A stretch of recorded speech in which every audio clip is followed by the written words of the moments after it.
요한복음 9장 24절부터 34절까지 보시면 소경되었던 자가 눈을 뜨게 한 자의 신적 신분이 나오죠. 신적 신분을 고백하게 하시는 거예요. 고백하게 하시는 능력이 바로 예수께서, 하나님께서 보내신 세상의 빛을 통해서 신적 능력을 보이신 분임을 증거하는 거죠. 자, 계속해서 살펴보고 그 다음에 눈뜬 자들은 믿게 하지만 바리새인들은 정죄하는 것으로 세상 빛의 능력을 보이는 부분을 살펴보도록 그렇게 하겠습니다. 이에 저희가 소경되었던 사람을 두 번째 불러 이릅니다. 이 사람을 통해서 사실을 안다고 그게 사실을 아는 게 아니죠. 정보를 아는 게 하나님이 보내신 그리스도를 아는 것과 직결될 수가 없는 거죠. 두 번째 불러 이르되 너는 영광을 하나님께 돌리라. 그 예수에게 돌리지 말고 이 말이 아니에요. 그러나 그 예수가 하나님의 영광을 드러내시는 하나님이 보내신 자임을 이들은 계속해서 모르고 있는 거죠. 모르게 하시는 거죠. 우리는 저 사람이 죄인인 줄 아노라. 이 말이 바로 빛의 능력이 드러난 겁니다. 그 상대방을 또 그것도 그리스도를 죄인으로 정죄하는 것이 바로 이게 정죄를 당하는 겁니다. 대답하되 그가 죄인인지 내가 알지 못하나 한 가지 아는 것은 내가 소경으로 있다가 지금 보는 그것이니이다. 제가 가로되 그 사람이 너 눈을 뜨게 한 그 사람이 너에게 무엇을 하였느냐? 어떻게 너 눈을 뜨게 하였느냐? 자, 그 사람이 내가 말하였는데도 너희들이 아직도 듣지 않고 또 어떻게 왜 다시 또 듣고자 하느냐? 당신들도 그 제자가 되려 하나이까? 제자 되려고 그러냐? 자, 28절 민감한 말이죠. 저희가 욕하여 가로되 너는 그의 제자지만 우리는 모세의 제자라. 모세의 제자이기 때문에 정죄를 당하고 있는 거예요. 모세의 글을 읽고 있다고 해서 진리를 아는 게 아니기 때문에. 하나님이 모세에게 말씀하신 줄을 우리가 알거니와 이 사람은 어디서 왔는지 우리가 모른다. 이 사람에게 하나님께서 돌판해 준 그런 율법서를 준 적을 우리는 본 적이 없다. 참 사실 확인으로는 예수를 그리스도로 알 수가 없습니다. 지난 시간에 나왔죠. 넌 저 사람 도대체 어디서 말씀을 배웠느냐? 그러죠? 예수님이 가르쳐 준 적이 없거든요. 어떤 바리새인의 제자도 아니란 말이에요. 그러니까 예수님께서 나에게 하나님께서 교훈을 주신다. 7장에 이미 나왔습니다. 30절 그 사람이 대답하여 가로되 이상하다. 이 사람이 내 눈을 뜨게 하였으되 내 눈을 뜨게 한 이분은 바로 하나님이 보낸 사람이라는 뜻인데 당신들은 그가 어디서 왔는지 알지 못한다고 한다. 하나님이 죄인을 듣지 않고 경건하여 하나님의 뜻대로 행하는 자를 들으시는 줄을 우리가 알고 있다. 율법에서 우리가 그렇게 배웠다. 또 창세 이후로 소경으로 난 자의 눈을 뜨게 하였다 함을 듣지 못하였으니 이 사람이 하나님께로부터 오지 아니하였으면 아무 일도 할 수 없느니라. 따라서 이 일은 소경이 말을 잘하는 것이 아니라 세상 빛의 능력이 소경에게 임함으로, 소경으로 있다가 눈을 뜬 사람에게 임함으로 바리새인들 앞에서 예수를 그리스도로 하나님이 보내신 바로 그분이 바로 이 예수다. 이걸 지금 증거하도록 하시는 거죠. 저희가 대답하되 너가 온전히 죄 가운데 나서 소경으로 태어난 것을 죄 가운데 났다고 지금 계속 정죄하는 거죠. 죄 가운데 나서 이제는 우리를 가르치느냐 하고 그를 쫓아내어 보내니라. 생명의 말씀을 전하는 것을 들을 수가 없는 거죠. 예수님께서 이 자를 만납니다. 눈뜬 자로 인자를 믿게 하십니다. 하지만 바리새인들은 믿지 못하도록 유죄 판결을 내리는 내용이 35절부터 41절까지 나와 있습니다. 예수께서 저희가 그 사람을 쫓아냈다 하는 말을 들으셨더니 그를 만났습니다. 그리고 이렇게 묻습니다. 너가 인자를 믿느냐? 인자를 믿느냐? 대답하여 가로되 주여 그가 누구시오니까? 자, 누가 자기 눈을 띄워줬는지, 그리고 예수님이 나타나서 인자를 믿느냐고 대뜸 물으니까 그가 누굽니까? 제가 그를 믿고 싶습니다. 이렇게 얘기를 합니다. 예수께서 가라사대 내가 그를 보았거니와 지금 너와 말하는 자가 그이니라. 이렇게 선명하게 들을 자에게는 말씀을 깨닫게 하시는 겁니다. 보여주시고 깨닫게 하시고 가로되 주여 내가 믿나이다 하고 절하는지라. 이 절하는 경배를 받으세요. 예수님께서 왜 받으시냐면 여러분 마가복음 같은 경우에 보면 절하고 이런 것 예수님을 선하다고 했을 때 예수님이 그걸 거부하시죠. 선한 분은 오직 아버지밖에 없다 이렇게 얘기를 하시잖아요. 그래서 지금 여기서 절을 받으시는 것은 앞부분에 이미 어떤 말씀이 나왔냐면 내게 영광을 구해주는 이가 있다. 그러니까 아버지께서 내가 영광을 받아도 된다고 허락했다. 그 말이 앞에 나왔거든요. 그래서 지금은 절하는 것, 경배를 받는 것을 그리스도가 허락을 하세요. 자기가 경배를 받는다고 해서 그게 자기 것으로 만드시지가 않거든요. 그리스도는 지금. 그걸 누구를 찬양하고 누구를 증명하는 것으로 쓰니까 아버지를.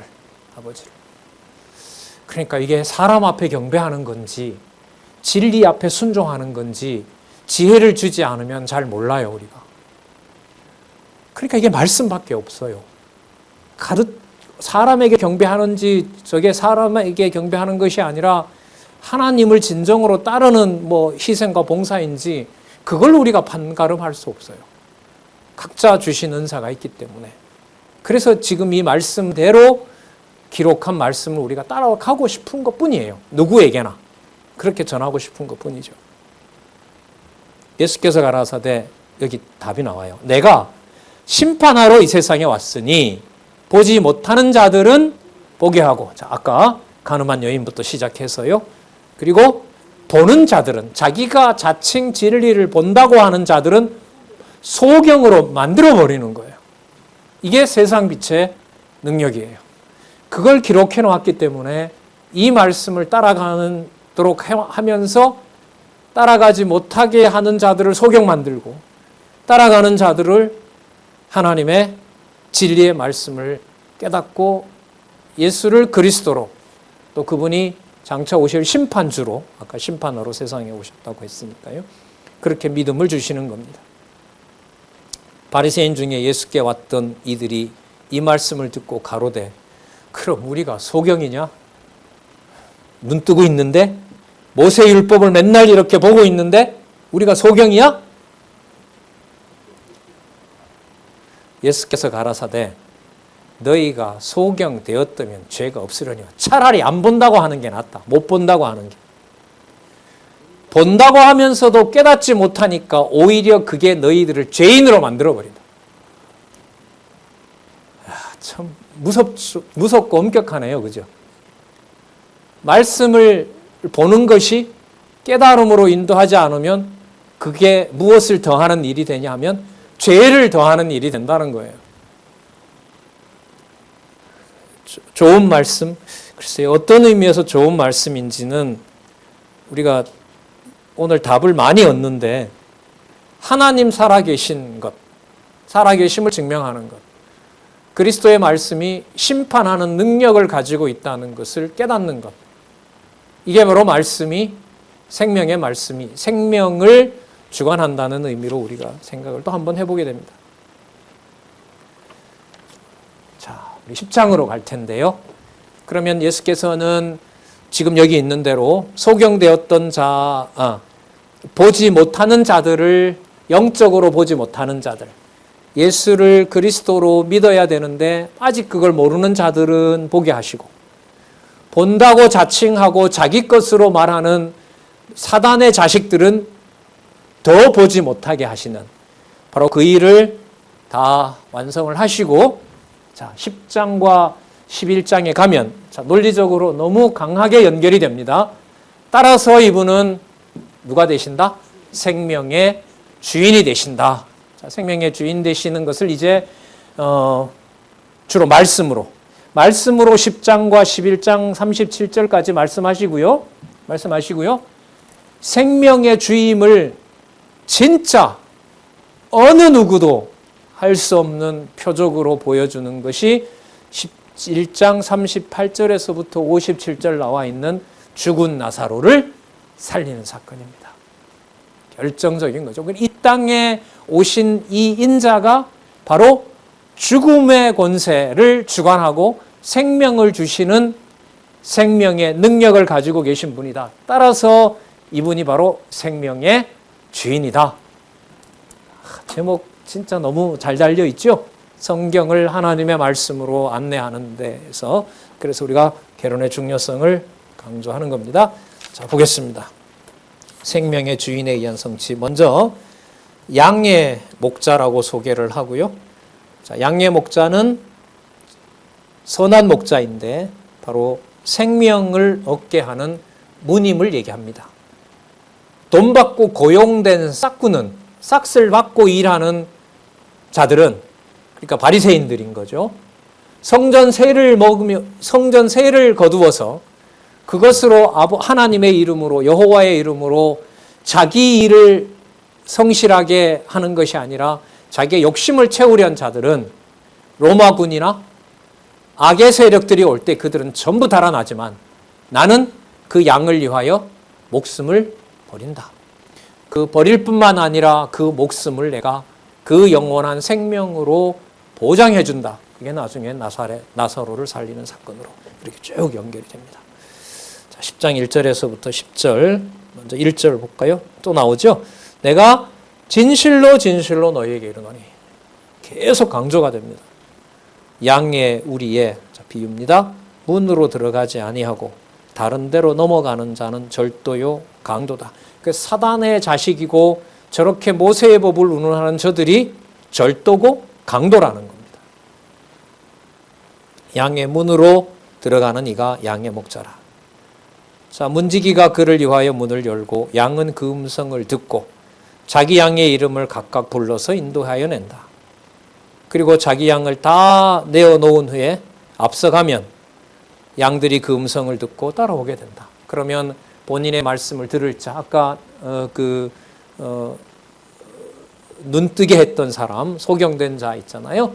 그를 뜨게 한 것처럼 뜨게 해주고 밝은 눈으로 깨닫게 되니까 선한 목자인 그리스도를 따라오게 하신다는 거잖아요. 그리고 다른 음성을 듣지 않게 된다. 5절.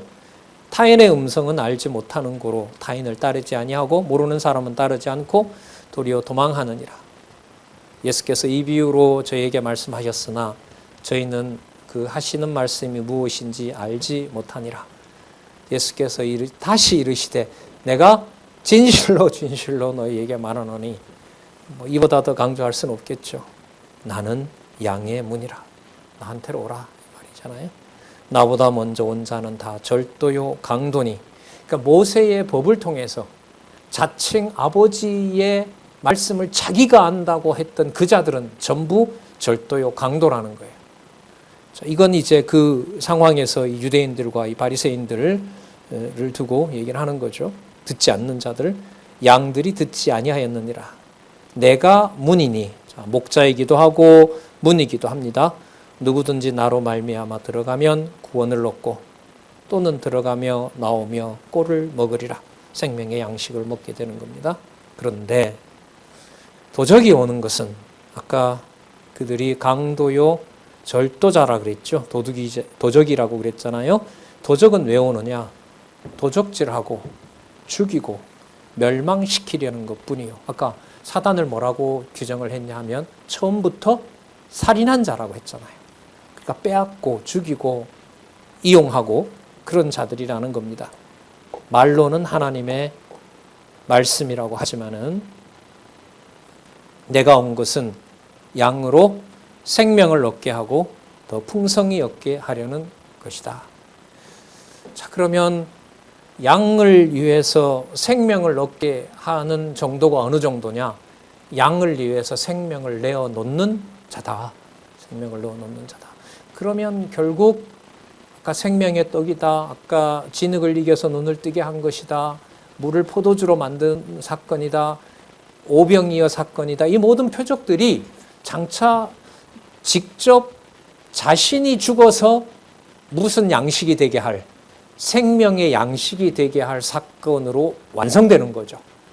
그 사건을 미리 죽은 나사로를 살렸고 당신이 죽는 것이 아니라 아버지께로 가는 영광스러운 사건으로 나중에 완성하시는 거고. 자, 어디에도 이런 말씀을 우리가 알 수가 없죠. 진짜 하나하나 그냥 따라가고 싶을 뿐입니다. 나는 선한 목자라. 선한 목자는 양들을 위하여 목숨을 버리거니와 삭구는 돈에 정신이 팔린 삭구는 목자도 아니고 양도 자기 양이라고 여기지 않는다. 좀 세상 얘기입니다만 교회 부풀려서 막 이렇게 인원 숫자 만들어 가지고 막 이렇게 팔아먹고 하는 이런 것들 많잖아요, 대한민국에. 거리가 멀죠, 너무 멀죠. 그리고 여러 제도와 법을 어느 한 사람, 특히 당회장인 거죠. 목사로 이름하는 당회장의 이름으로 모든 것들을 다 처분해 버릴 수 있는 그런 특권을 점점 만들어가는 거. 무서운 일입니다. 거기에 순수하게 진리를 전하는 일을 성도들 어느 누구든 어느 신분에 있는 자든 말씀을 전한다라는 것으로부터는 점점 멀어지죠. 하나님이 그런 상황에 우리를 몰아가지 않기를 우리는 간절히 구하고 있는 겁니다. 13절 따라 나는 것은 저가 삭군인 까닭에 양을 돌아보지 아니함이니 그러나 나는 아까 11절에 말씀한 걸 다시 반복하죠. 나는 선한 목자라. 왜냐하면 내가 내 양을 알고 양도 나를 아는 것이 이 근거가 너무 단단합니다. 그게 어떤 원리에서 나오냐 하면 아버지께서 나를 알고 내가 아버지를 아는 것과 똑같아.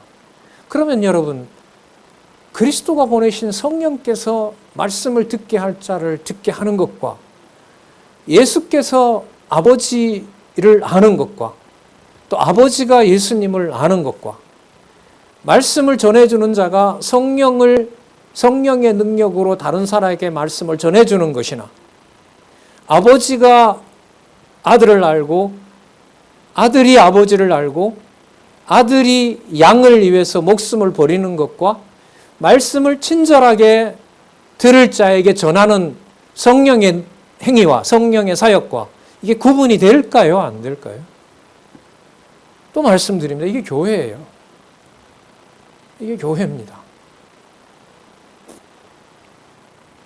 16절 나는 내가 아버지를 아는 것 같으니 그 결과는 양을 위하여 목숨을 버리는 것이다. 이렇게 됩니다. 그게 아버지께 영광이 되는 거고 그렇기 때문에 아버지가 내 영광을 구하고 내 영광을 확증하려고 한다. 그 영광은 따라서 지금 여기 보시면 무슨 행동으로 드러나요? 아버지를 사랑하는 것 같이 자기 양을 위하여 목숨을 버리는 것으로.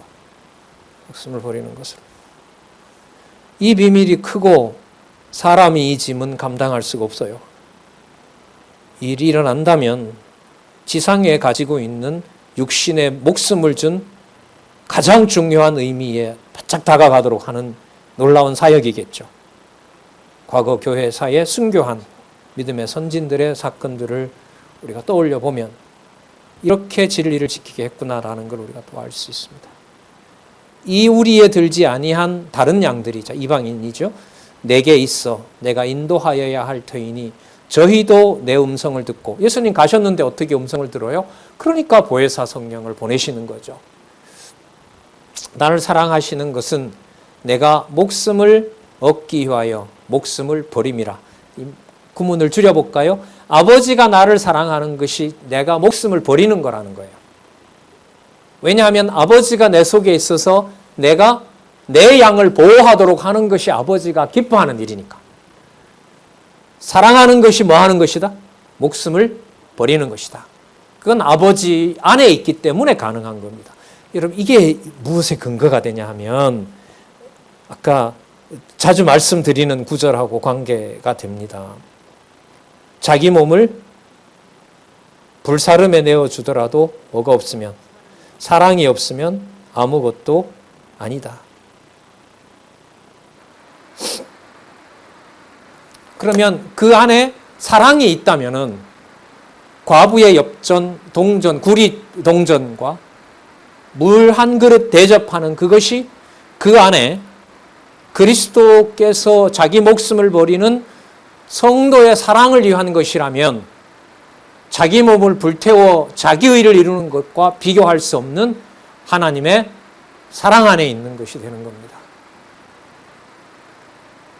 지난 주일에 우리 로마서 봤잖아요.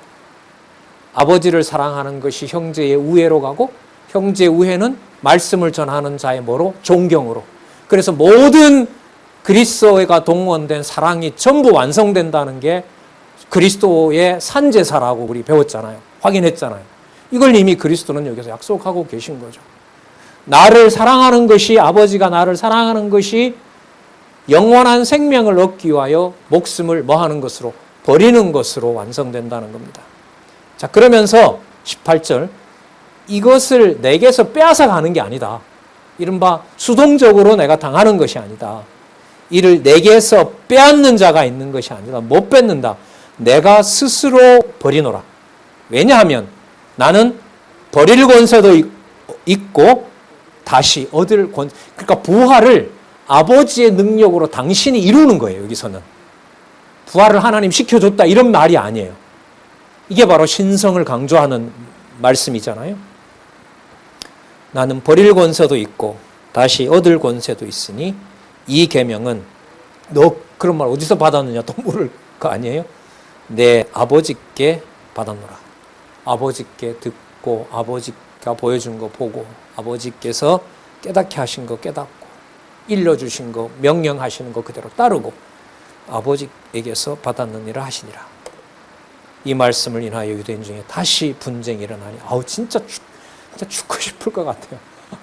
말로는 이기지 못하고 행위로 봐도 간섭할 수가 없고 모든 것을 묻자마자 듣도 보지 못한 말씀을 반박할 수 없는 성경 전체의 진리의 말씀으로 확정을 하고,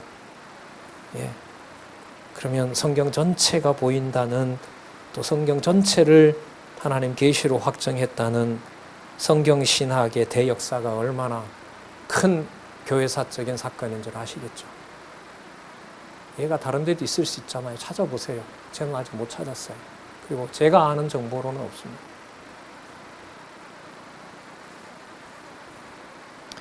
이 말씀을 인하여 유대인 중에 다시 분쟁이 일어나니 그 중에 많은 사람이 말하되 저가 그렇죠. 귀신 들려 미쳤다.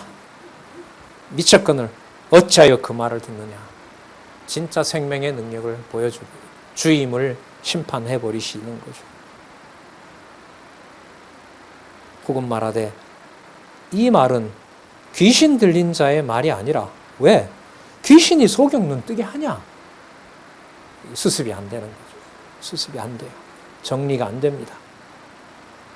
그러니까 진리로 밖에 돌아올 수 없는 거예요. 우리가. 말씀으로 돌아와야 돼요. 이 사건 이거 어떻게 하지? 언제 마무리가 되지? 언제 풀어주시지? 이런 새벽부터 밤늦게 이때도 하나님 계신 게 맞나? 굳이 이런 방법으로 하나님 살아계신 걸 증명해야 되나? 여러분 속도 많이 끓고 머리도 많이 아프시고 그런 삶 여러분들도 아마 많이 경험해 보셨을 것입니다.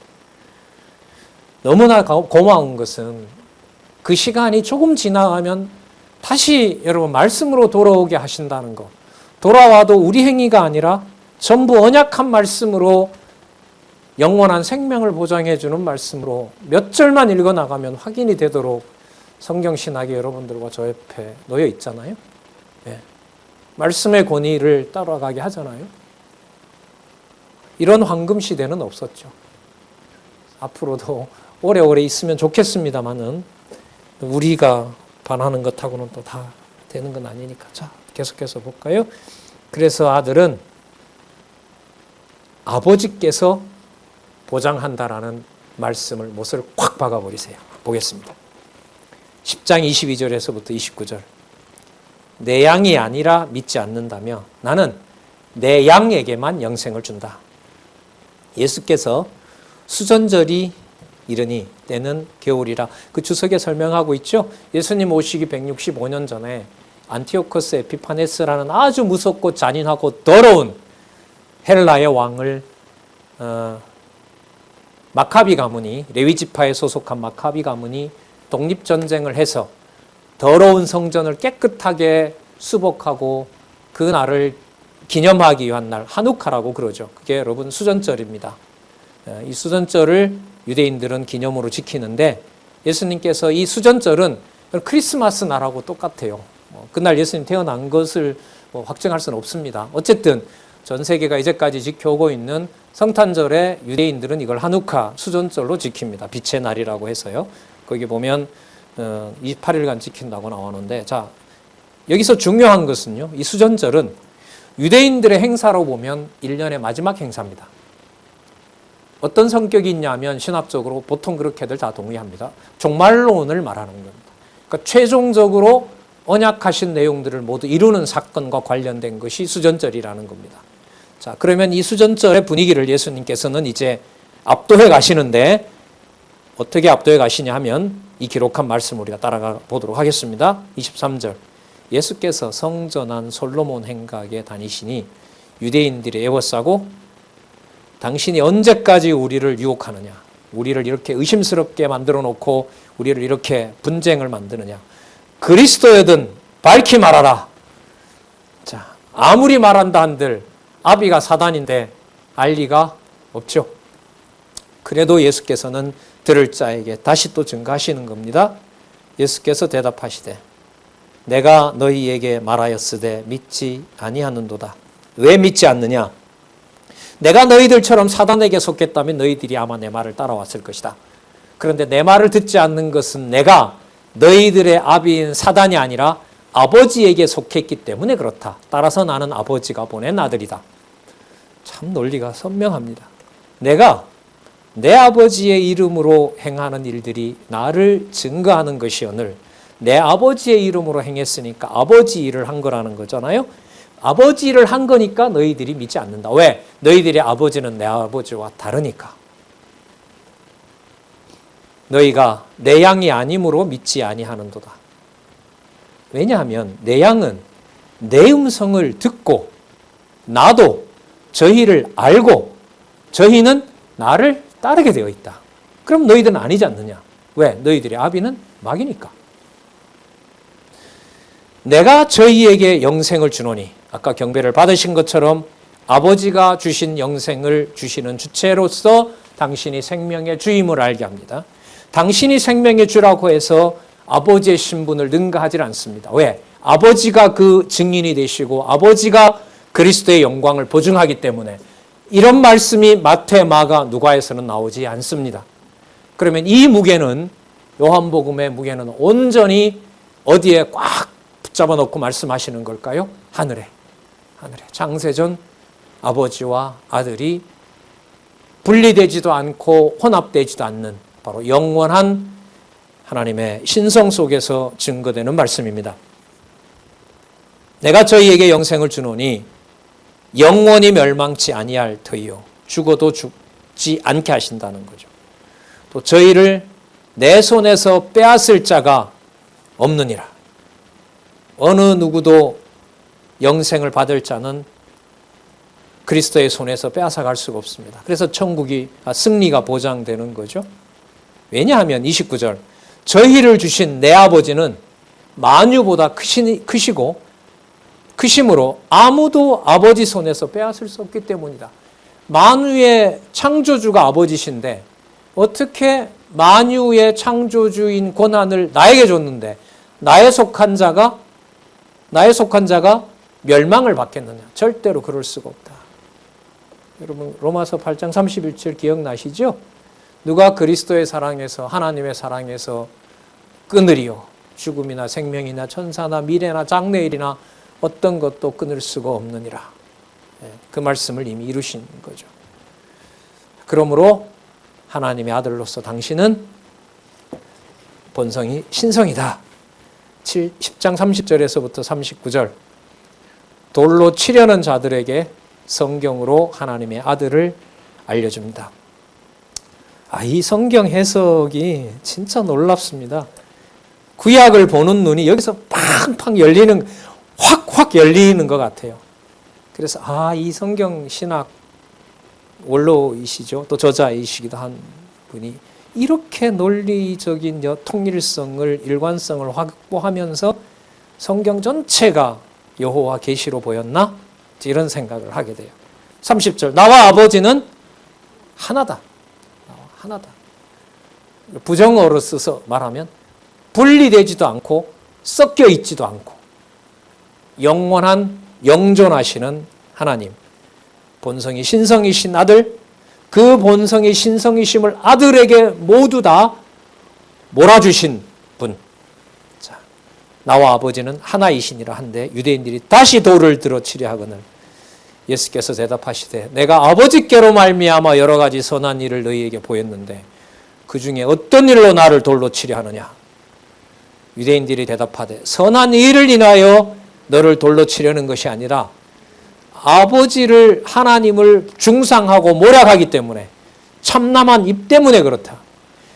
내가 사람이 되어 자칭 하나님이라 하리라. 여러분 이게 요한복음의 주제입니다. 그렇죠? 인자로 오신 그분이 본성이 누구이시다? 하나님이다. 여러분 아까 이게 30절 내용을 이 사람들의 입으로 말한 거라고 보시면 돼요.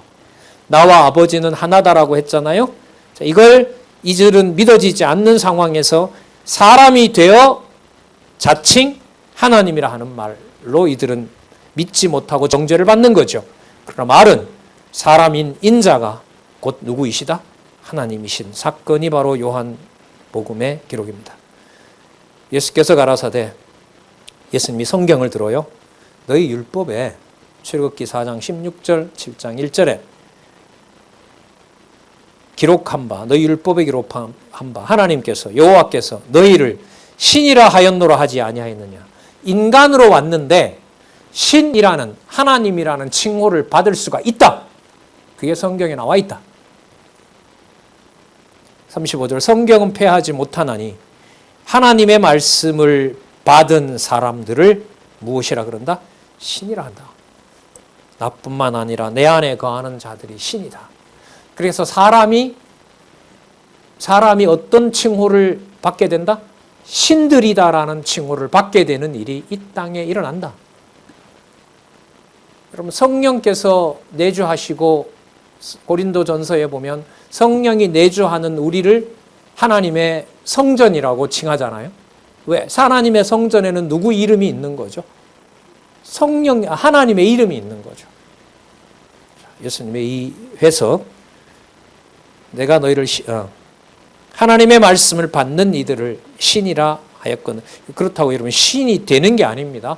신이 가진 속성과 성품을 이 땅에 있으면서 아버지를 찬양하는 성품으로 하나님께서 주신다 이 말씀인 거예요.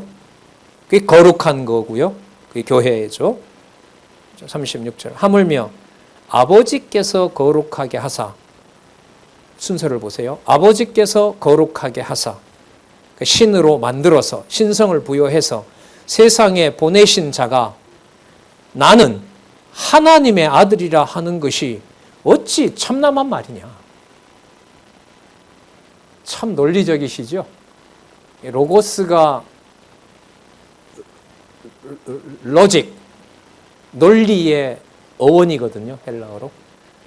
그러니까 로고스가 진짜 뭐냐면 진짜 하늘과 땅을 잇는 논리라고 보시면 돼요. 예수님이 지금 말씀을 인용해서 이 상황에서 그 말씀을 해석하는 이 과정을 한번 보시면은 만일 내가 내 아버지의 일을 행하지 아니하면 나를 믿지 말아도 좋다. 그러나 내가 아버지의 일을 행하면 나를 믿지 않아도 좋다. 나를 나사렛 출신이라고 너희들이 안 믿어도 좋다. 하지만 아버지가 지금 살아계시고 증거한다는 것, 너희들이 아버지라고 부르는 그분은 내 일을 통해서 드러났으니까 믿으라. 구조적으로 어려운 것이 아니라 이것도 신성의 능력이죠.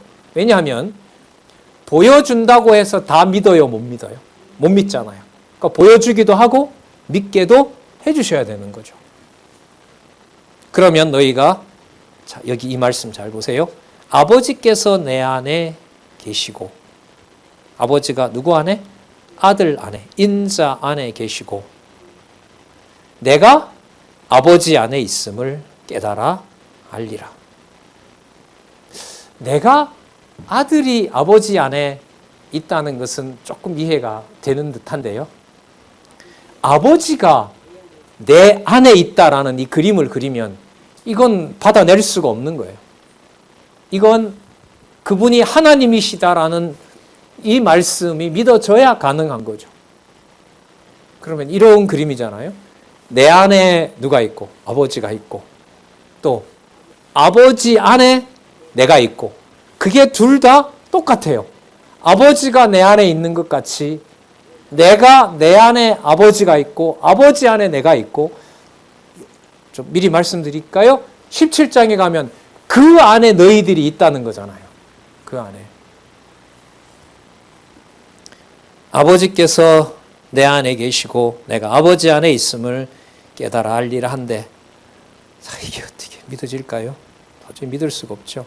저희가 다시 예수를 잡고자 하였으나 아버지 일을 더 하셔야 되죠. 그 손에서 벗어나 나가시니라. 자, 그리고 예수님은 어디로 이동을 하시냐 하면 세례 요한이 세례를 주던 곳으로 가세요. 그 다음에 갑자기 왜 이 사건이 나오지? 이게 어떻게 연결이 되지? 자, 연결이 돼요. 어떤 말씀 때문에 연결이 되냐 하면 아까 38절에 살펴봤던 아버지가 내 안에 계시고 내가 아버지 안에 있다는 것으로 말씀을 이미 하셨어요. 그러니까 당신과 아버지가 하나인 거예요. 그렇기 때문에 세례 요한이 세례를 주는 것과는 차원이 다른 당신은 누구 안에 있는 누가 보낸 자? 아버지 안에 있는 하나님이 보낸 자라는 것을 세례 요한이 사람으로 와서 베풀었던 바로 그 세례를 주던 곳에 가서 당신이 생명의 주임을 확정하기 위해서 세례 요한이 세례를 주던 곳에 사건이 나온다고 봐요. 볼까요? 다시 요단강 저편 요한이 처음으로 세례를 주던 곳에 가서 거기 거하시니 자, 여러분 세례 요한은 지금 정황으로 봐서 이미 순교했습니다. 많은 사람이 왔다가 말하되 요한은 아무 표적도 행치 아니하였으나 요한이 이 사람을 가리켜 말한 것은 참이라. 요한이 이 사람이라고 했을 때 이 사람을 기록하셔도 돼요. 아까 10장 38절에 뭐라고 하셨냐 하면 아버지께서 내 안에 계시고 내가 아버지 안에 계신다고 했잖아요. 요한이 이 사람이라고 했을 때 이 사람은 누구 안에 있는 사람이에요? 하나님 안에 있는 사람인 거고요. 아버지 안에 있는 사람인 거고요. 아버지가 또한 그 사람 안에 있는 인자인 거예요. 그러니까 10장 38절이 꼭 연결이 되어야 세례 요한의 증거를 통해서 이분이 바로 생명의 주임을 알 수가 있는 거예요. 요한이 이 사람 어떤 사람요? 아버지가 그 안에 계시고 그 안에 아버지가 있는 이 사람 그가 유일한 진리다. 참이라 하더라. 참이라 하더라. 생명의 주이심으로 참임을 증거합니다. 그 결과 그리하여 거기서 많은 사람이, 자, 세례 요한이 나왔으니까 이렇게 붙여볼까요? 세례 요한을 믿었던 사람들이 더 이상 세례 요한을 믿는 것이 아니라 그 안에 아버지가 있는 예수를 믿으니라. 따라서 예수는 생명의 주이시고 그분의 본성은 신성이다. 그분이 보내신 성령께서 여러분들과 저를 진리하려고 인도하고 있습니다. 자, 아버지와 하나이신 거 이제 강조해도 되겠죠?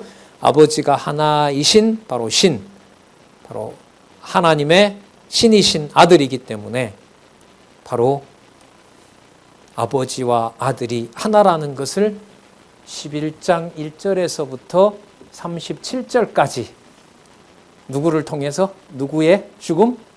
죽은 나사로를 통해서, 죽은 나사로를 살리심으로, 자, 11장 1절에서부터 37절까지 생명의 능력을 믿게 하는 사건이 나타납니다.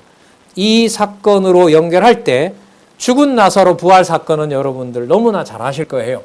그러나 오늘 부탁을 드리고 싶은 것은 10장 38절의 말씀을 확정하는 사건으로 연결이 된다. 이걸 염두에 두시고, 자, 시간 되는 데까지 살펴보겠습니다. 11장 1절에서부터 4절까지 나사로의 병이 하나님과 아들의 영광을 위함을 알려주려는 겁니다. 아까 10장 38절에 아버지가 아버지 안에 내가 아버지 안에 있다는 것이 아까 나왔죠. 자, 그 말씀을 통해서 자, 계속 이어가겠습니다. 어떤 병든 자가 있어요. 마리아와 또 마르다의 오라비라는 나사로라는 사람입니다. 마리아는 비싼 향유를 그리스도께 부었던 자이고요. 그 다음에 머리털로 주의 발을 씻던 자고, 나사로는 그의 오라버니였습니다. 성경의 내용으로 보면 인간적으로 매우 친근하고 예수님이 육신적으로 많은 친분을 쌓았던 바로 그런 사람들이라는 게 드러납니다. 3절, 이에 그 누이들이 예수께 사람을 보내어 가로되 주여 보시옵소서, 사랑하는 자가 병들었나이다. 4절에 보시면은요, 자, 앞부분 다시 한번 읽어볼게요. 인자이시며 하나님이신, 아버지가 그 안에 있고 그 안에 아버지가 있으신 바로 예수께서 들으시고 가라사대, 이 병은 죽을 병이 아니라, 제가 아까 수식어를 왜 붙였냐면 이 구절 때문에 그래요. 이 병은 죽을 병이 아니라 누구의 영광을 위함이라? 그렇죠. 하나님의 영광을 위함이라. 그러면 하나님의 영광을 위한다는 것은 당신 안에 있는 하나님이 행하시지만 하나님이 당신 안에 계셔서 인자가 그 능력을 보여주는 거죠. 그러니까 하나님의 영광 안에는 내 안에 아버지도 계셔야 되고 아버지가 내 안에 계시기도 해야 가능한 일이 하나님의 영광인 거죠. 그 사건이 죽은 나사로를 살린 사건인 겁니다. 하나님의 영광을 위함이요 하나님의 아들로 이를 인하여 영광을 얻게 하려 함이라. 하나님께도 영광이 되고 하나님 아들께도 영광이 돼요. 그 근거가 아까 10장 38절이었어요. 아버지께서 내 안에 계시고 내 안에 아버지가 계신다. 자, 이게 이 사건의 핵심입니다. 하나님의 영광을 위함이요 하나님의 아들의 영광도 이함이라. 5절 16절까지 나사로에게 가기를 지체합니다. 빨리 가셔야 될 텐데 죽기를 기다리세요. 자, 그것이 바로 하나님의 영광을 위하는 일이라는 것을 깨닫게 해주십니다. 완벽하게 죽어야, 세상이 손댈 수 없게 만들어야 하나님의 영광과 아들의 영광이 함께 증거되기 때문에 그렇습니다. 좀 단락이 기네요. 11장 5절에서부터 16절까지 나사로에게 가기를 지체함을 함은 믿게 하려는, 하나님의 영광과 하나님 아들의 영광을 믿게 하려는 것을 알려주려는 내용 11장 5절에서부터는 우리 다음 시간에 하도록 하겠습니다. 조금 일찍 마치도록 하겠습니다. 기도하겠습니다. 하나님 아버지, 글로 기록하고 글로 보존해 주신 말씀을 통해서 영생을 맛보게 해주시고 이 땅에 육의 몸을 입고 오신 그리스도를 통하여 하나님의 영광을 볼 수 있도록 그 진리의 말씀이 믿어지도록 인도해 주셔서 감사합니다. 하나라도 땅에 떨어지지 않게 해 주시옵소서. 풀어주신 진리의 말씀, 하나님의 살아계신 증거로 어느 하나라도 놓치지 않도록 하나님 저희들에게 환경과 열심과 지혜와 총명을 허락해 주시옵소서. 그리고 선명하게 전한 그 말씀으로 하나님 살아계신 능력의 영광을 찬양하는 주의 지체들 또 동력자들로 하나님 함께 인도해 주시옵소서. 예수님의 이름으로 기도드렸습니다. 아멘.